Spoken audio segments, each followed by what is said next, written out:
Kala kabade re. Kabade agi tengah di sini kya. Kala kabade. Kala kabade.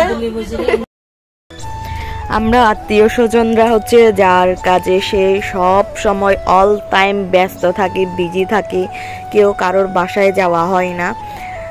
তো হচ্ছে মাঝে মধ্যে যখন বড় কোনো অনুষ্ঠান করা হয় তখনই হচ্ছে যে মানে আমাদের আসা যাওয়া ওইরকম হয় আর কি, যাওয়া হয় বা দেখা হয় সবার সাথে। আরও কিছু কিছু সময় হচ্ছে সবাইও যাইতে পারে না, আবার সবাই একসাথেও থাকতে পারি না। তো মাঝে মধ্যে হচ্ছে যে এরকম বড় অনুষ্ঠানে সবার সাথে দেখা হয়, যায়, এই আর কি। আসলে আমাদের হাতে এমন সময় নাই যে পরিস্থিতিতে আমরা আছি, তাই হয়তো বা এরকমই অবস্থা, যে যার কাজ নিয়ে ব্যস্ত। সো এভরিওয়ান, সকলে কেমন আছেন? It's me Joba Tanchangya. Welcome back to my YouTube channel Joba Tanchangya and welcome back to my Facebook blog Joba Tanchangya blogs. আশা করি সকলে ভালো খারাপেই আছেন। তো আমাদের শুরু হয়ে গেছে আমার ভাইয়ের বার্থডে প্রিপারেশন, সাথে হচ্ছে যে সঙ্গদান করব বনবিহারের ভান্তেদেরকে নিয়ে। শ্রদ্ধেয় ভান্তেরা আসবেন। তো একদিন আগে থেকে আমাকে চলে যাইতে হয়েছিল আমার দাদুদের বাসায়। তো ওইখানে গিয়ে হচ্ছে যে সব কিছু প্রিপারেশন চলতেছে, মানে রান্না বান্না যাবতীয় যা আছে। রাজস্থলী থেকে আমাদের অনেক আত্মীয় আসছে, সাথে হচ্ছে যে আমি এদিক থেকে গেছি, এদিক থেকে আমি একলাই গেছি। আমার ভাইয়ের যাওয়ার কথা ছিল, আমার ভাই যায় নাই। তো এই তো প্রিপারেশন চলতেছে। তো পরের দিন আমার ভাইয়ের জন্মদিন ছিল যে 19 তারিখ, তো আমার হচ্ছে 18 তারিখে যাইতে হয়েছে। তো 18 তারিখ হচ্ছে যাওয়ার পর কাজ শেষ করে হচ্ছে যে এই এতদূর প্রিপারেশন করছি মোটামুটি ভাবে আর কি। তো সকালবেলা আমরা 4টা বাজে ঘুম থেকে উঠে তারপর হচ্ছে সব কিছু রেডি টেডি করে 5:30 বাজে হচ্ছে ভান্তেরা আসছেন দাদুদের বাসায় আর কি। বনবিহার থেকে দাদুদের বাসা একেবারে কাছে। তো শ্রদ্ধেয় ভান্তেরা সকলেই আসছেন। প্রথমে ভান্তেদেরকে আমরা হচ্ছে যে বিছানা পেতে দিয়েছিলাম ওনাদের জন্য। তো ওনারা ওইখানে বসলেন। তারপর হচ্ছে আমরা প্রথমে পিণ্ডদান করেছিলাম। পিণ্ডদান সব মানে হচ্ছে যে ভান্তেরা আসার পর আমরা সব কিছু প্রিপারেশন করতেছিলাম। মানে আমার একটু ঠান্ডা লেগে গেছে, এই জন্য ভয়েস দিতে কষ্ট হচ্ছে। যাক, যতটুকু পারতেছি করতেছি, আশা করি বুঝতেছেন। তো ভান্তেদেরকে সব কিছু প্রিপারেশন করে দিতেছেন আমার দাদি আর কাকারা। আমরা জাস্ট এই দিক থেকে হেল্প করতেছিলাম, কারণ বেশি হচ্ছে ঘেঁষাঘেঁষি করে ঢুকা যাবে না। এরপর হচ্ছে যে ভান্তেদের পিণ্ড দেওয়ার আগে, পিণ্ড খাওয়ার আগে হচ্ছে যে এটা ভাইয়ের কেক কেটে দেওয়া হলো। এটা ছিল সকালের পর্ব, সকালে একটা কেক কাটা হয়েছিল। তারপর হচ্ছে যে ভান্তেদেরকে হচ্ছে যে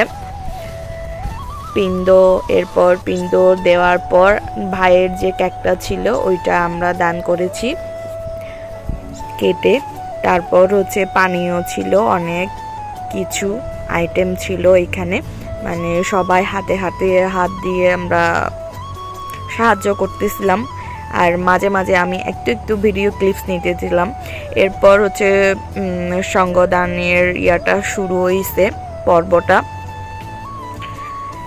সকলের মঙ্গলের জন্য হচ্ছে এটা করা হয়েছে, ভাইয়ারও যেহেতু জন্মদিন সেজন্য। আর দাদুদেরও হচ্ছে অনেক দিন ছিল নাকি এটা করার জন্য। তারপর ভাই একে একে সকল শ্রদ্ধেয় ভান্তেদেরকে প্রণাম করতেছিল। তো প্রণাম করার পর ভান্তেরা চলে গেলেন। এরপর আবার আমাদের হচ্ছে যে কিছু ধরেন রিলেটিভ বা এলাকার ছিল আর কি, দাদুদের কলিগ, দাদুদের অফিসের কলিগ।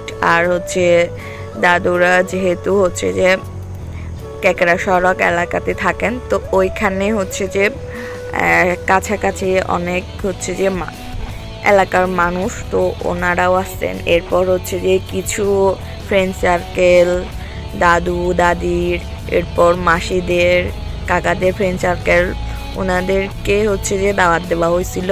তো ওনাদেরকেও আমরা হচ্ছে সকালবেলা ভাতের ব্যবস্থা করেছিলাম।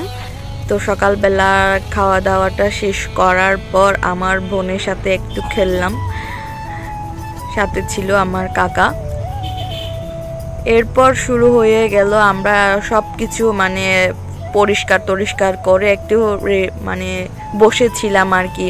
এরপর 12টা বেজে গেছে, বাচ্চারা চলে আসছে। আমরা রাতে কেক কাটি নাই, আমরা কেক কাটতেছিলাম সকালে একটা, মানে সকাল সকাল যখন ভান্তেরা আসছিলেন, আবার দুপুরে একটা। এইটা হচ্ছে দুপুরের কেকটা ছিল আমার ভাইয়ের জন্য। সকলে আমার ভাইয়ের জন্য আশীর্বাদ করবেন, আর ভাই যাতে জ্ঞানী হয়, বুদ্ধি হয়, সব সময় সুস্থ থাকে, ভালো থাকে, এভাবে আশীর্বাদ করবেন। মা বাবার মুখ উজ্জ্বল যাতে করতে পারে, মানে এভাবেই চলে যাচ্ছে আর কি। কেকটা কাটার পর হচ্ছে যে আমরা আবার হচ্ছে দুপুরে মেহমান ছিল অনেক, 500 মতো মেহমান। এটা হচ্ছে 3 তলাতে আমরা প্রিপারেশন করেছিলাম। ওইটা শেষ করে ওইখানে আমি ভিডিও করার টোটালি সুযোগ পাই নাই কাজ করতে করতে। তারপর হচ্ছে যে ওই কাজটা শেষ করে ভাত টাত খেয়ে একটু রেস্ট নিতেছিলাম, আবার বোনের সাথে খেলছিলাম। বোন ঘুম থেকে উঠে একটু হচ্ছে যে আমার সাথে খেলতেছিল, হাসতেছিল। ওরে দেখলে মানে মনে হয় আমার সব বুঝে। ও একটা পাকনা বুড়ি, আমাদের কিউট আদরের বোনু। ওর জন্য সকলে আশীর্বাদ করবেন, ও যাতে সুস্থ থাকে, সবার মন জয় করতে পারে, আর হচ্ছে যে জ্ঞানী হয়, সুখী হয়, বুদ্ধি হয়, চালাক হয়, পড়ালেখা পারে, যেন মা বাবার মুখ উজ্জ্বল করতে পারে। আপনারা সকলে আমাদের জন্য প্রার্থনা করে দিবেন, আমরা যেন মিলেমিশে সকল আত্মীয়রা একসাথে থাকতে পারি।